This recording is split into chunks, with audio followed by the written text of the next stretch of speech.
Chairman, Kano State Council of Areas, Alhaji Aminu Adubayo, to make his remarks for His Excellency Mr. President.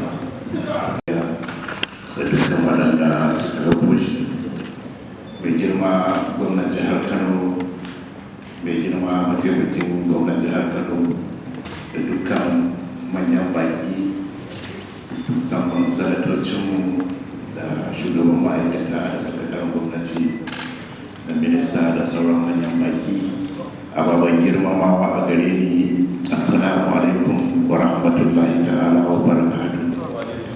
Godiya ta tabbata da Allah madaukakin sarki, tsira da aminci su kara tabbata ga ɗayan halitta annabi Muhammadu sallallahu alaihi wasallam. Mai girma shugaban ƙasa da dukkan yan tawagarsa, manyan baƙi da muke tare da wannan a wannan wa rahmatullahi ta'ala wa barakatuh. Muna gode wa Ubangiji da ya ba mu ikon saduwa da waɗannan manyan baƙi namu a yau bisa jagorancin shugaban ƙasa.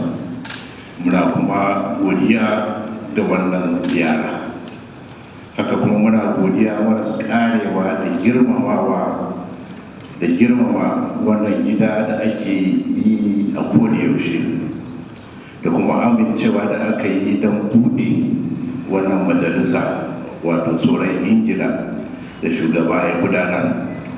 Babu shakka wannan abin alfahari ne da jihar mu baki daya.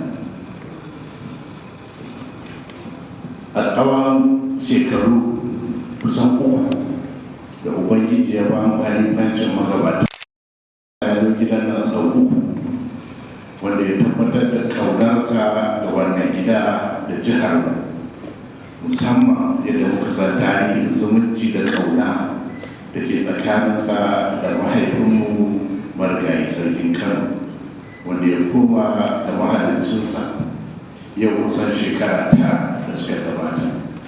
Muna addu'ar Allah ya jaddada masa rahama da sauran magabatanmu baki daya. Wato tsoron ingila, wanda tarihinsa sananne ne. Allah ya sa wannan aiki ya zama alhairi a gare mu da waɗanda za su biyo bayan mu da jihar baki daya. Mai girma shugaba, a tsawon shekaru kusan uku da muka yi a matsayin shugaba na daular Kano,